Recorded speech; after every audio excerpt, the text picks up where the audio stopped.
A flying column is a small, independent, military land unit capable of rapid mobility and usually composed of all arms. It is often an ad hoc unit, formed during the course of operations. The term is usually, though not necessarily, applied to forces less than the strength of a brigade. As mobility is its raison d'etre, a flying column is accompanied by the minimum of equipment. It generally uses suitable fast transport. Historically, horses were used, with trucks and helicopters replacing them in modern times. History. Flying columns are mentioned by Sun Tzu in his Art of War in such a fashion that indicates it was not a new concept at the time of his writing. This dates to at least the middle 6th century BC, and possibly the late 8th century BC. The Roman army made good use of the flying columns in the early imperial era. One such commander, the great proconsul Germanicus Caesar, used flying columns to great effect in the early stages of the campaign against one of Rome's greatest enemies,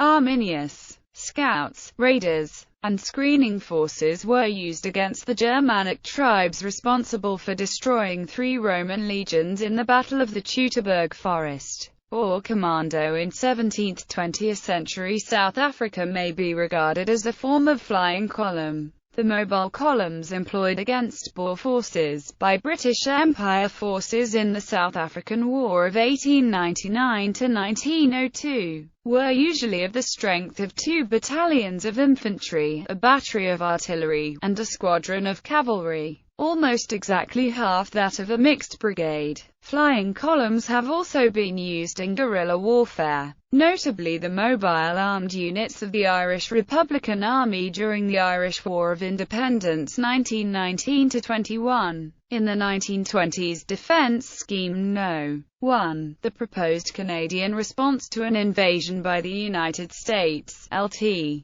Col. James Buster Brown suggested immediate dispatch of flying columns on the declaration of war, in order to counter-invade across the border and enact a scorched earth policy, forcing the USA to divert military resources towards the defense of its northern cities. During and shortly after the Anglo-Iraqi War of 1941, British forces employed flying columns codenamed Kinkle, Merkol and Gokul. Kinkle advanced into Iraq from Jordan and Palestine.